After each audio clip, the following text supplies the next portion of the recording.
बिस्मिल्लाहिर्रहमानिर्रहीम। अस्सलाम वालेकुम। आप देख रहे हैं programme news night with Anika Nisar. नाज़रीन, इंटरेस्टिंग बात यह है कि पाकिस्तान की सियासत हिचकोले तो खा रही है और आगे भी बढ़ने की कोशिश कर रही है, लेकिन उसके साथ साथ मईशत भी हिचकोले खा रही है और आगे बढ़ने की कोशिश कर रही है। लेकिन ये आगे बढ़ने की कोशिश दोनों ही तरफ कामयाब होते हुए नजर नहीं आ रही है। इसलिए नजर नहीं आ रही है बिकॉज एक तरफ तो पाकिस्तानी सियासत के अंदर तारीखों पे तारीखें हम देख रहे हैं और उन तारीखों के आगे रद्द-ए-अमल हुकूमत का कुछ इस तरह होता है कि जैसे कोई फर्क नहीं पड़ता, जैसे कोई एक आम सी अनाउंसमेंट हो गई। और यही मामला पीडीएम की अनाउंसमेंट के बाद से अब तक हम देख रहे हैं। तो दूसरी तरफ मईशत के हवाले से हम बारहा ये दावे और वादे सुनते हैं कि अब की बार ठीक हो जाएगी।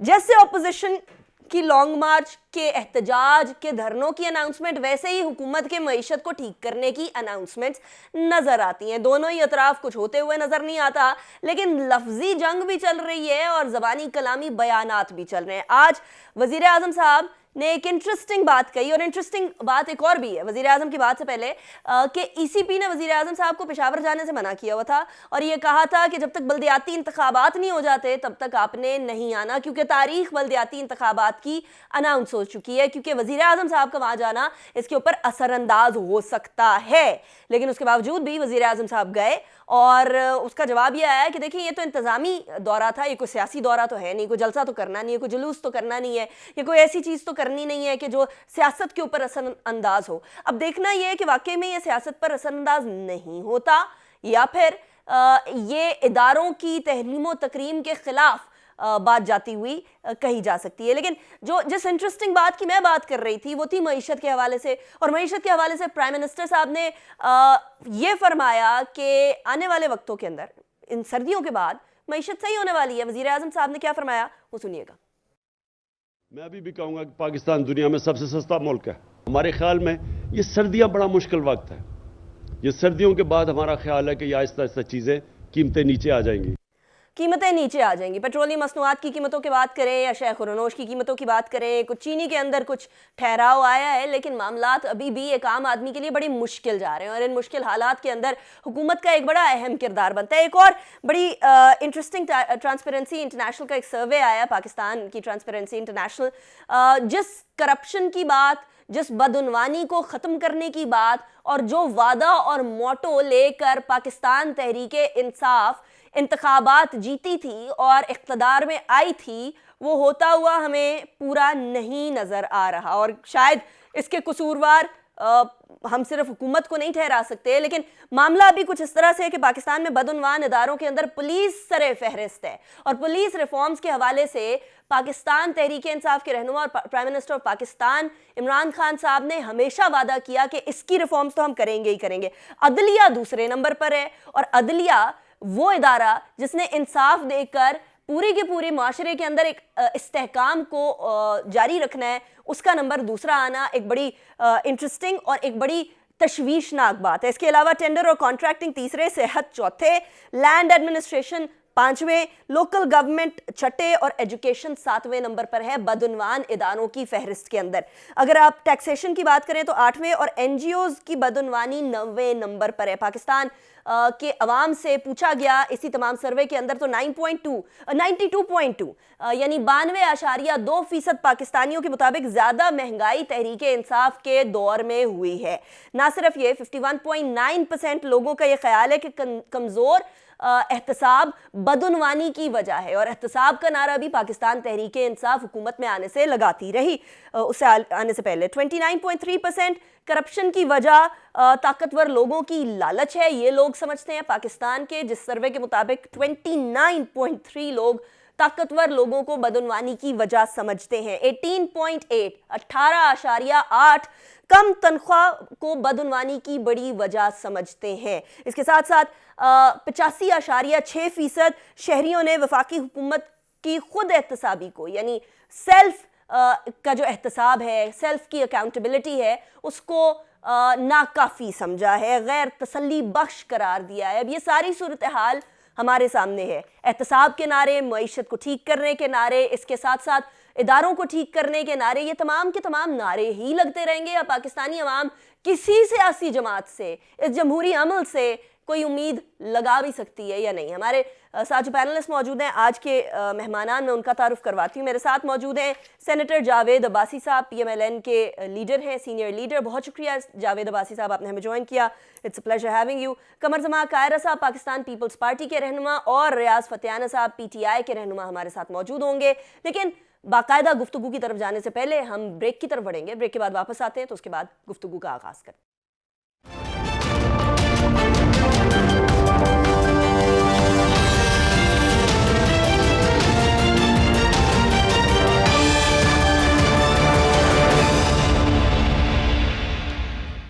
Welcome back after the break. Break पे जाने से पहले हम कुछ जो डिस्क्रिपेंसीज हैं या कुछ वादे हैं जो वफा नहीं हो पा रहे उनकी बात कर रहे थे। एक ट्रांसपेरेंसी इंटरनेशनल का सर्वे भी सामने आया। उस सर्वे के बाद बहुत सारे वादे जो किए गए थे, बहुत सारे दावे जो किए जाते हैं, उनकी कलई खुल गई ये कह लीजिए, या फिर वो झूठे साबित हो रहे हैं, या फिर वो अभी तक पूरे नहीं हो पा रहे। Whatever word you want to give it.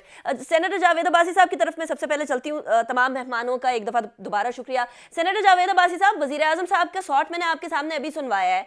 वो फरमा रहे हैं कि सर्दियों के बाद महंगाई खत्म हो जानी है। आप लोगों ने 23 मार्च को करनी है आपने लॉन्ग मार्च, तब तक तो महंगाई खत्म हो जाएगी। आप लोगों की 23 मार्च की महंगाई मार्च का फायदा कोई नहीं होगा आवाम को। बिस्मिल्लाह रहमान रहीम, बहुत शुक्रिया। जब वज़ीर आज़म साहब का ये शॉट आपने हमें सुनवाया तो मुझे यकीन हो गया कि जो बात वज़ीर आज़म साहब करते हैं, अगर उन्होंने कहा कि महंगाई खत्म हुई है तो ये महंगाई में आप समझे कि 500% और इजाफा होगा। क्योंकि अभी तक जो बात उन्होंने की है, उन्होंने कहा था मैं नौकरियां दूंगा, वो नहीं दे सके। उन्होंने कहा था मैं करप्शन खत्म करूंगा, वो नहीं कर सके। उन्होंने कहा था मैं महंगाई में खात्मा करूंगा, वो नहीं कर सके। उन्होंने कहा मैं घर बना के दूंगा। उन्होंने कहा दुनिया की बड़ी इन्वेस्टमेंट पाकिस्तान के अंदर आएगी। कोई एक बात मुझे, आप बड़ी सीनियर हैं, आप रिसर्च भी करती हैं, फतेहाना साहब भी बैठे हुए हैं, अगर एक बात पता चल जाए कि जो वज़ीर आज़म साहब ने कही हो पूरी हो। और आज का अभी जो ट्रांसपेरेंसी इंटरनेशनल का आपने दिखाया, ये जो वादे हुकूमत ने किए थे, हम कह रहे थे, मैं और कायरा साहब और बाकी सारी जमातें, ये सारी स्टोरीज जो ये दुनिया को दिखा रहे हैं कि हमने करप्शन के खिलाफ जहाद किया है, साबित हो गया कि किसी दौर में इतनी करप्शन नहीं थी जितनी आज थी। फिर इन्होंने कहा था कि हम पुलिस रिफॉर्म्स लेके आएंगे अपने अपने सूबों में। जिस तरह में खैबर पख्तूनख्वा की पुलिस की मिसालें दिया करते थे, मैं उस वक्त भी प्रोग्राम में कहा करता था कि खैबर पख्तूनख्वा की पुलिस हमेशा से जरा मुख्तलिफ थी। आज देख लें कि इसमें लिखा है पहले नंबर पर जो करप्शन का केस है, सबसे ज्यादा करप्शन इस डिपार्टमेंट में पुलिस का है। उसके लिए इन्होंने कितनी रिफॉर्म्स किए हैं, कितनी उसके लिए बेहतरी की है। इतनी दफा आईजी चेंज की है सेनेटर साहब, आप देखें इतनी कोशिशें तो की हैं सेनेटर साहब। इतनी दफा आईजी चेंज करने का मतलब है कि सेटिस्फाइड नहीं है और बेहतरी की तरफ जाने की कोशिश कर रहे हैं, बेहतरी की गुंजाइश है। देखिए, जिस आदमी को चेंज करना था बुजदार साहब को, उसको तो चेंज कर नहीं रहे। जिसने बेहतरी लानी थी वो तो उसी जगह बैठा हुआ है। बाकी टूल्स हैं हुकूमत के, उनको आप जिस तरह भी चलाना शुरू कर दें, चीफ सेक्रेटरी देख लें, आईजी देख लें, मुल्क में फाइनेंस मिनिस्टर कितने तब्दील किए गए कि आज मुल्क की इकानमी ठीक कर लें। ठीक है। आज बड़ा मसला इस मुल्क की जो वो सबसे बड़ा मसला है, मैं समझता हूँ, मैं आज काफी दिनों से प्रोग्रामों में कह रहा हूँ कि इस वक्त मुल्क को किसी दुनिया के बाहर मुल्क से खतरा नहीं है, किसी और इवन इंडिया से भी इतना खतरा नहीं है जितना आज पाकिस्तान को इकानमी से खतरा है। पाकिस्तान के लोगों को ये सिक्योरिटी इशू बनता जा रहा है। आप देख लें महंगाई कहाँ खड़ी है, करप्शन के जो केसेस हैं, वो पेट्रोलियम देख लें, वो आप चीनी देख लें, वो आटा देख लें। आप लोग फिर आज करें ना महंगाई मार्च, आप लोग आज, चले मैं आपकी तरफ दोबारा आती हूँ सेनेटर साहब, लेकिन रियाज फतेहाना साहब, अब वो सभी ये कह रहे हैं कि पाकिस्तान तहरीक इंसाफ के रहनुमा prime minister of Pakistan Imran Khan साहब जो बात कहेंगे, जहां बोलेंगे मैं इसकी इन्वेस्टिगेशन कराऊंगा, उसका मतलब ये है कि उसकी कीमतें बढ़ने वाली हैं। जहां बोलेंगे कि इसकी इंक्वायरी होनी चाहिए, चीनी हो गई, आटा हो गया, जो मर्जी हो गया, वो या तो नायाब हो जाएगी या महंगी हो जाएगी। तो अब उन्होंने फरमाया महंगाई खत्म हो जाएगी। फतेहाना साहब, ये महंगाई खत्म करते करते कहीं अवाम ही खत्म ना हो जाए। देखिए अनिका साहब, जावेद अब्बासी साहब हमारे भाई हैं, कमर जमान कायरा साहब भी दोस्त हैं। गुजारिश ये है कि अपोजिशन ने कुछ तो कहना है ना, अगर ये भी ना कहे तो फिर वो अपोजिशन क्या हुई। तो उन्हें भी पता है कि महंगाई हमारी वजह से ज़्यादा नहीं हुई, कोरोना वायरस हमारी वजह से नहीं आया, और दुनिया भर में मेशतें नीचे गई हैं, हम फिर भी ग्रोथ रेट हमारा इतना कम नहीं हुआ। अमेरिका से लेकर आप हांगकॉन्ग तक चले जाएँ, हर जगह महंगाई बढ़ी है। उसकी वजह एक सप्लाई और डिमांड का फ़र्क आ गया। लॉकडाउन हो रहे हैं, इंडस्ट्री पूरी नहीं चल रही, प्रोडक्शन कम हो गई है, जब चीज़ें आबादी बढ़ रही है, सारी चीज़ों की वजह से महंगाई तो ऊपर जाएगी। लेकिन इसमें ये देखें कि हमारे इक़दामात से माशाल्लाह पहले से हालात बेहतर भी हो रहे हैं। और आज का मैं देख रहा था टीवी पे, तो हर चीज़ की कीमतें नीचे आई हैं, काफ़ी सारी चीज़ें नीचे। हम चीनी सस्ती हुई है, सब्ज़ी सस्ती हुई है, तो हमारी किसान मार्केट्स बड़ा अच्छा रोल अदा कर रही हैं, और जो हमारी ओवरऑल इंतज़ामिया है वो भी काम कर रही है। तो मेरा ख्याल है कि हालात बेहतर तरफ जा रहे हैं। लेकिन जब दुनिया में महंगाई होगी तो पाकिस्तान उससे अलग नहीं हो सकता। ये ग्लोबल विलेज है, पाकिस्तान उसमें शामिल है, और हर जगह पे महंगाई होगी तो पाकिस्तान में लेकिन होगी। फतेहाना साहब, आप लोगों ने तो खुद ही कहा था ना, हम इंपोर्ट बेस्ड इकोनॉमी से एक्सपोर्ट बेस्ड इकोनॉमी की तरफ जाएंगे। जब हम एक्सपोर्ट बेस्ड इकोनॉमी की तरफ जाएंगे, जब ईज ऑफ डूइंग बिजनेस होगा, जब बिजनेसेस को पता होगा कि हम लोगों के खिलाफ सारे इदारे मिलकर नहीं खड़े होंगे, तो उसके बाद ही फिर टैक्सेस भी बढ़ेंगे, टैक्सेस की कलेक्शन भी बढ़ेगी, मामला भी बेहतरी की तरफ जाएंगे। आप समझते हैं वाकई में कि पाकिस्तान तहरीक इंसाफ का वाकई में महंगाई में कोई किरदार नहीं है? क्योंकि 92.2% अवाम इस बात से जो है इख्तलाफ करते हैं। देखिए अनीका साहब, गुजारिश ये कि अवाम की ये सब तक बात दुरुस्त है कि कुछ ना कुछ महंगाई तो हुई है, और महंगाई के अवामल क्या है, वो सप्लाई और डिमांड का फ़र्क है। उसकी वजह लॉकडाउन है, उसकी वजह कोरोना वायरस है, दुनिया की पूरी दुनिया के में इस सिलसिला है। तो लेकिन मेरी एक बात ये भी याद रखें, मेरा इंटरेक्शन लोगों से रहता है। 55% आबादी देहात में है, 45% मजदूर देहात में है। देहात की इकॉनमी पहले से बेहतर हुई है, फसलों की कीमतें पहले से बेहतर मिल रही हैं, किसान आज खुशहाल ज़्यादा है, खेत मजदूर भी खुशहाल ज़्यादा है, उसकी मजदूरी में इजाफा हुआ है। आप देखें गंदम, चावल, कपास, कमाद, उनकी कीमतें जब मुस्तहकम हुई हैं, बेहतर हुई हैं, तो उससे उनके घरों में खुशहाली आई है। और वो फिर शहरों में आते हैं ख़रीदारी के लिए, तो पैसे की सर्कुलेशन होती है, शहरों में भी ट्रांसफ़र होता है कि शहर का कारोबारी तबका भी परेशान नहीं है। उनके अगर 500 से 600 पैसे चलेगी तो उनको भी जेब में पैसा ज़्यादा आ रहा है, सिर्फ तनख्वाहदार तबका परेशान है। राइट। तनख्वाहदार तबके के लिए हुकूमत तनख्वाहें उनकी बढ़ा रही है। सही। अच्छा कायरा साहब, आप एक बड़ी इंटरेस्टिंग, आपकी जमात एक बड़ी इंटरेस्टिंग पोजीशन के ऊपर है, बिकॉज आप लोग एक तरफ पीडीएम को भी बार बार अनाउंसमेंट्स करते हुए देख रहे हैं, हुकूमत के वादे भी आप देख रहे हैं। एक तरफ पीडीएम कह रही है कि we are going to have a long march on 23 March. अभी 23 मार्च आने के अंदर तकरीबन 4 माह 3 माह मौजूद हैं, और हुकूमत कह रही है सर्दियों तक तो वैसे ही महंगाई खत्म हो जाएगी। ये कौन सी साइड आपकी नजर में अवाम की आंखों में धूल झोंकने की कोशिश कर रही है कायरा साहब? बहुत शुक्रिया। पहली गुजारिश ये है कि जो सर्वे रिपोर्ट्स होती है ना, ये हर गवर्नमेंट में हर साल आती है, और हर दौर की हुकूमत यही कहती है कि नहीं, सर्वे रिपोर्ट्स जो है वे दुरुस्त नहीं है। जब मैं गवर्नमेंट का वकील था तो उस वक्त मैं भी ये कहा करता था, मेरे बाद आने वाली हुकूमतें भी, अब्बासी साहब की हुकूमत थी तो वो भी यही कहते थे। कायरा साहब, इसको एक बाले जुर्म समझ लें कायरा साहब? बाले जुर्म नहीं, मैं उसके ऊपर बात करता हूँ। आपने उनकी, मेरा तो इस पे इशू बहुत सारा मुख्तलिफ भी है कि ये सर्विस बहुत सारे बिल्कुल एक्यूरेट नहीं भी होते, लेकिन इसको छोड़ के एक तरफ रखते हुए, वो कहते हैं ना, फतेहाना साहब कह रहे थे कि महंगाई इतनी भी नहीं हुई, तो वो शेर है ना कि सुनो तो सही जहां में है तेरा फसाना क्या, कहती है तुझको खल्के खुदा गायब आना क्या। फतेहाना साहब, हम भी देहात के रहने वाले लोग हैं यार, और आज हालत ये है, किसान को उसकी फसलों की कीमत थोड़ी बढ़ी है, इसमें कोई शक नहीं है, लेकिन साथ इनपुट कास्ट इतनी बढ़ गई है। आज यूरिया की बोरी पहले मिल रही है तो कितनी महंगी है।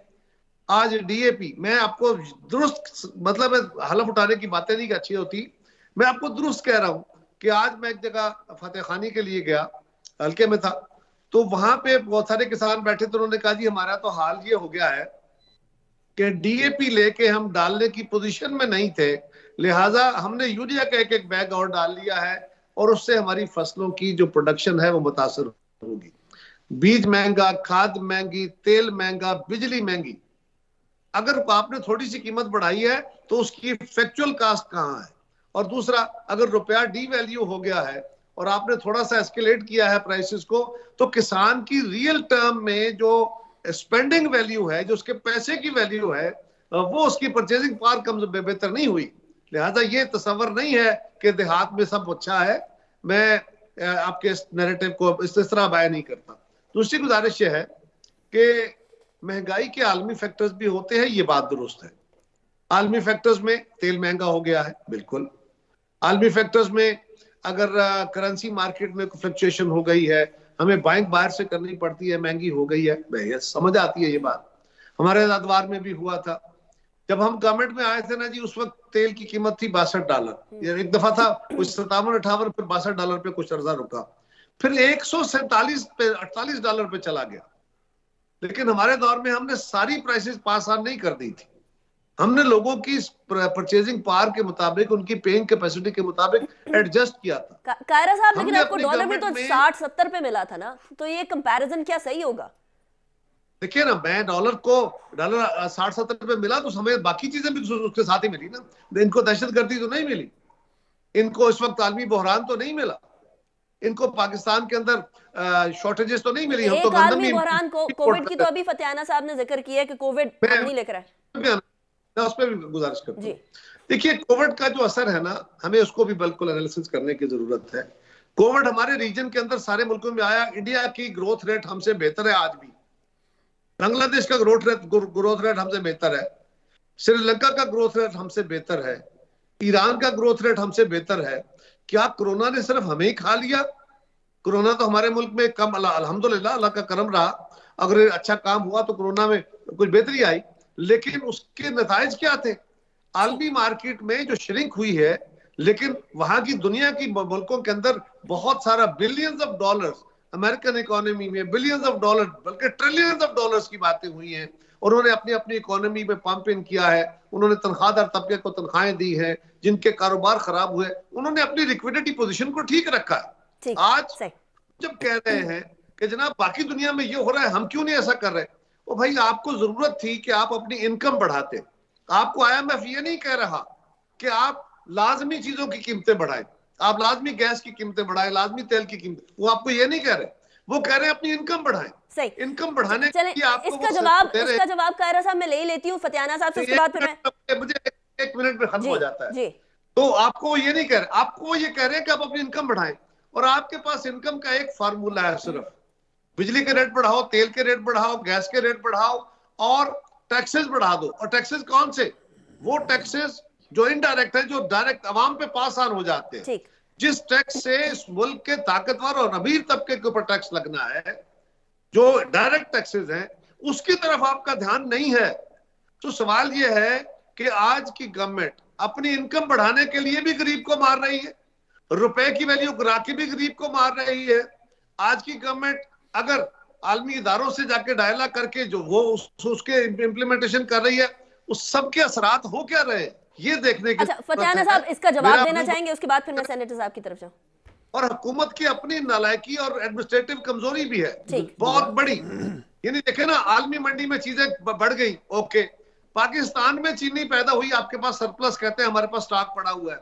तो यहाँ तो पिछले साल की चीनी पड़ी है जिसका रेट आप कह रहे थे 70 रुपए भी नहीं होना चाहिए। राइट, माफियाज की बात होती है बार बार कायरा साहब, माफियाज की बात होती है चीनी के बारे में, हमने माफियाज का बड़ा नाम सुना है। रियाज फतियाना साहब, इतने सारे सवाल कायरा साहब ने आपके सामने रख लिए हैं, अभी माफियाज के ऊपर डालेंगे, हुकूमत पे डालेंगे। करूंगा कि DAP खाद पाकिस्तान में नहीं पैदा होती, हम बाहर से इंपोर्ट करते हैं, उससे डॉलर ऊपर जाएगा तो चीज़ महंगी होगी।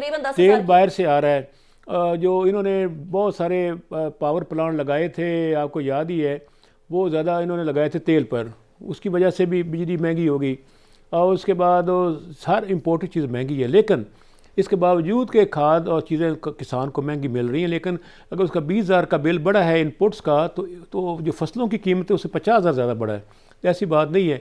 और फिर अगर ये अब्बासी साहब ने बात कही नौकरी और घर की, आप देखें कंस्ट्रक्शन की प्राइस क्यों बढ़ी है कि इतनी ज़्यादा डिमांड है, सीमेंट, ईंट, अपना आपका रेत, आपकी सरिया, इतनी ज़्यादा मकान बन रहे हैं। गवर्नमेंट ने यही कहा था ना कि हम 50 लाख मकान बनाएंगे। अगर फतियाना साहब, I am sorry, I am cutting you short मकान तो बन रहे हैं। अगर इतनी ज़्यादा कैपेसिटी है, इतने ज़्यादा मकान बन रहे हैं, तो फिर तो कंस्ट्रक्शन इंडस्ट्री को बड़ा खुश होना चाहिए। वो तो एड्स दे रहे हैं आप लोगों के खिलाफ। नहीं, वो ऐसे ही कह रहे हैं, वो तो अभी ऊपर उन्होंने कीमतें फिक्स की हैं FBR में, वो ऐसे कह रहे हैं, रजिस्ट्री बढ़ा दी फीस गवर्नमेंट ने, वो अलग इशू है।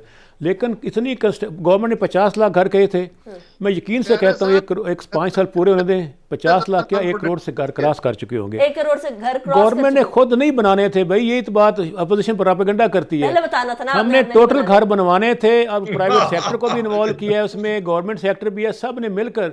अब कराची, अब मैं कहता हूँ जहाज से ड्रोन के जरिए चेक कर लें, हर इलाके, हर शहर में घर नए बन रहे हैं, देहात में घर बन रहे हैं। तो पहले इतने घर है फतियाना साहब, तो ये सारे घर इकट्ठे करेंगे तो कई करोड़ घर बन जाएंगे। 50 लाख की क्या बात है। फतियाना साहब, आप बड़ी इंपॉर्टेंट जगह पर में भी बन रहे थे, ये तो प्राइवेट कौन सी सेक्टर इसमें हुकूमत में नहीं शामिल बन है। रहे खैरा थे? साहब सिर्फ आपने हुकूमत ने हकीकत नहीं कौन बनाने सा थे, कर दिया है? नौकरी की बात कर रहे हैं, इतनी ज़्यादा इन्वेस्टमेंट बाहर से आई है और वो उसकी ज़्यादा आबादी भी बढ़ रही है, लेकिन साथ साथ नौकरियां भी लोगों को मिल रही हैं। प्राइवेट सेक्टर सिर्फ हमने तो 8 लाख तभी भेजा है पिछले 4 सालों में, बरूने मुल्क पाकिस्तानी बाहर गए हैं। वो तो पहले भी और जा रहे थे फतेहाना साहब, पहले कम जा मजदूर रहे भी थे जा ना, रहे थे, बाकी सारे लोग भी जा लेकिन रहे ना थे। वो बाहर भी जा रहे हैं, पाकिस्तान के अंदर भी प्राइवेट सेक्टर में नौकरियां मिल रही हैं। लोग 22 अरब रुपए हमने इस दफ़ा दिया है, 5% मार्कअप पे कर्जा नौजवानों को आपके सेल्फ हुकूमत एम्प्लॉयमेंट में के लिए रोजगार अपना कारोबार बड़ी करें, चले, तो वो भी तो एम्प्लॉयमेंट मैं मिल रही ब्रेक है की ना। तरफ हुआ हूँ, उसके बाद आपके फिर ब्रेक हुकूमत से में वापस आने बेरोजगारी के बाद इतना बड़ी है खैरा साहब। मैं कायरा साहब वापस आती हूँ, मुझे सेनेटर जावेद अब्बासी की तरफ भी जाना है आफ्टर ब्रेक।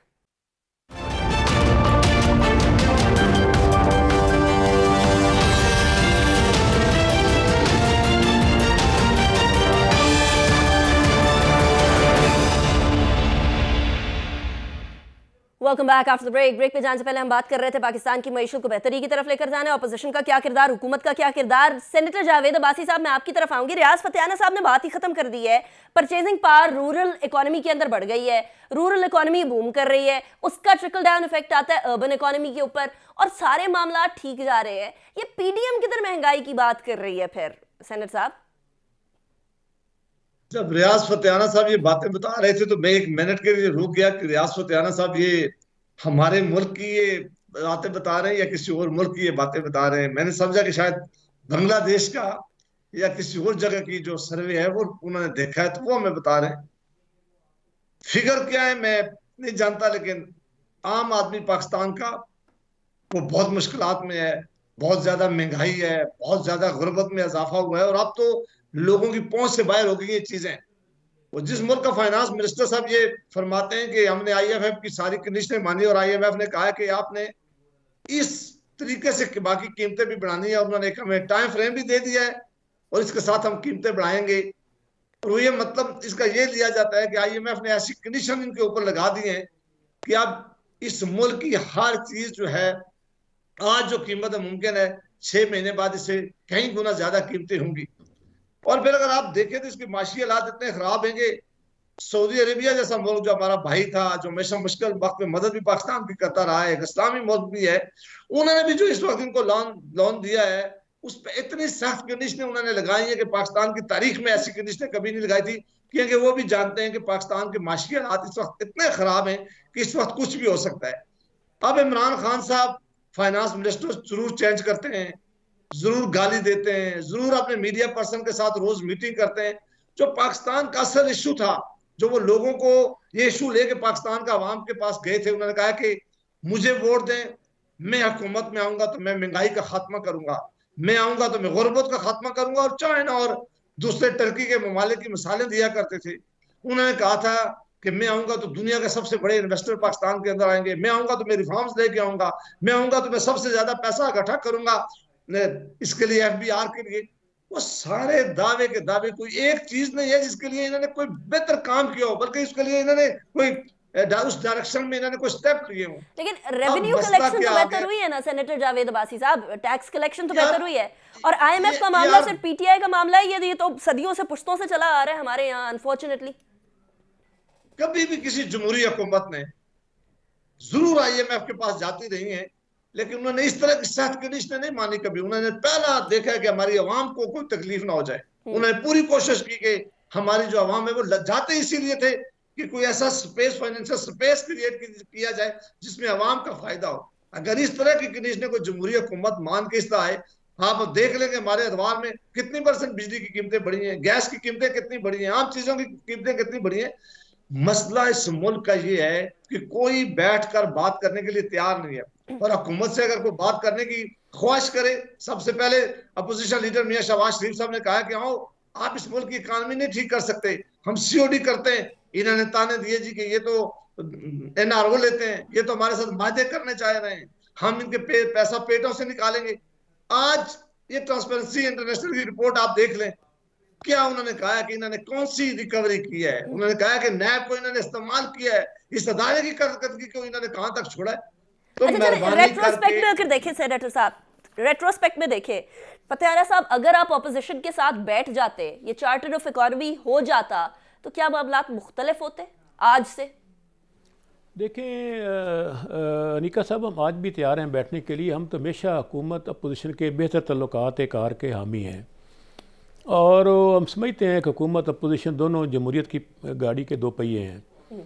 हम समझते हैं कि हुकूमत अपोजिशन मिलकर चलें तो हालात बेहतर होते हैं। तो अपोजिशन बिला वजह हमसे नाराज़ है। जब पहले दिन वज़ीर-ए-आज़म ने तकरीर की, मुंतखब होने के बाद जो पहली तकरीर थी वज़ीर-ए-आज़म की, उसको आप अब उसकी वीडियो निकाल कर देख लें।